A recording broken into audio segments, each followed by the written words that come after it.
আসসালামু আলাইকুম এভরিওয়ান, আশা করি সবাই ভালো আছো। আমার এডুকেশন স্কুল চ্যানেলে সবাইকে স্বাগতম। যারা চ্যানেলটিকে সাবস্ক্রাইব করেনি সাবস্ক্রাইব করে পাশে থাকুন, বেল বাটনটি অন করে দেবেন নিত্য নতুন আপডেট পেতে। সবার আগে চ্যানেলটিকে সাবস্ক্রাইব করুন। তো আসল নিউজ আসা যাক। এসএসসি 2025 গণিত, ইংরেজি, রসায়ন, পদার্থ খাতা থেকে কী বলছে শিক্ষকরা। হ্যাঁ ভিউয়ার্স, তোমরা জানতে চেয়েছো যে পরীক্ষা শেষ হয়েছে, এখন খাতা দেখা শুরু হয়ে গেছে সকল বোর্ডে। গণিত, ইংরেজি, রসায়ন, পদার্থ খাতা থেকে কোন বোর্ডে কীরকম পাস সেই বিষয়ে আজকে আলোচনা করব। তো সবাই সম্পূর্ণ ভিডিওটি দেখবেন। হ্যাঁ ভিউয়ার্স, ইতিমধ্যে তোমাদের পরীক্ষা শেষ। গণিত, রসায়ন, পদার্থ, ইংরেজি সকল বোর্ডেই তুলনামূলকভাবে কঠিন এসেছে, কম আর বেশি সেই বিষয়ে আগে বলে রাখি। কম আর বেশি সকল বোর্ডেই কিন্তু এবারের প্রশ্ন কঠিন হয়েছে। তো গণিতে বেশিরভাগ ফেল হয়, গণিতে, পদার্থতে এগুলোতেই কিন্তু বেশিরভাগ ফেল যায় শিক্ষার্থীরা। তো এই বছর কিন্তু পাশের হার বাড়ানো হবে। হ্যাঁ ভিউয়ার্স, এই বছর পাশের হার বাড়ানো হবে। যারা টেনে টুনেও লিখে এসেছে তাদেরকে পাস করিয়ে দেওয়া হবে, টেনে টুনে হলেও পাস করিয়ে দেওয়া হবে এই বছর।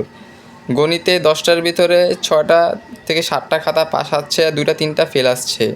ইংরেজিতেও মোটামুটি ভালোই রেজাল্ট হবে এই বছর। আর রসায়ন, পদার্থবিজ্ঞান এখনও দেখা শুরু করে নাই, দেখা শুরু হয়ে যাবে কয়েকদিনের ভিতরে দেখা শুরু হয়ে যাবে সকল বোর্ডে।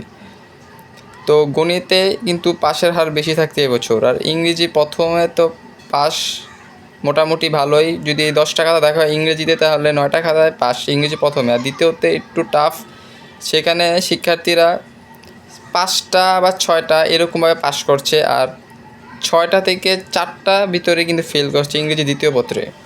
রসায়ন, পদার্থে তো আশা করি ভালো হবে, শিক্ষার্থীরা ভালোভাবে লিখে এসেছে, পাস করে দেওয়া হবে। পদার্থবিজ্ঞান কিন্তু অনেক কঠিন এসেছে এই বছর, রসায়নও। তো শিক্ষকদের হাতে কিন্তু গ্রেস নাম্বার থাকে 5 নাম্বার, সেখানে তোমাদের কিন্তু যদি তোমরা কম নাম্বারও পাও তাহলে কিন্তু তাদের গ্রেস মার্ক দিয়ে পাস করিয়ে দেওয়া হবে এই বছর। হ্যাঁ ভিউয়ার্স, হিউজ পরিমাণ পাস করবে এই বছর। শিক্ষা মন্ত্রণালয় থেকে এই বিষয়টি জানিয়ে দেওয়া হয়েছে শিক্ষকদের। এবং ডক্টর মোহাম্মদ ইউনূস বলেছে এসএসসি 2025-এ কিন্তু পাশের হার বাড়ানো হবে, কেউ ফেল থাকবে না। বোর্ড চ্যালেঞ্জের পরেও কিন্তু অনেক শিক্ষার্থী পাস করে যাবে, সেখানে গোনায় ভুল হয় বা অন্য কিছুতে দ্রুত কিন্তু খাতাগুলো দেখতে হয়, সেই বিষয়ে কিন্তু দেখতে হবে।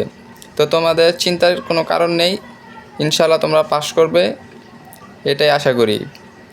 তো চ্যানেলটি যারা সাবস্ক্রাইব করেন সাবস্ক্রাইব করে রাখবেন নতুন আপডেট পেতে, এবং নতুন আপডেট পেলে আপনাদের মাঝে হাজির হয়ে যাব ভিডিও নিয়ে। তো আল্লাহ হাফেজ।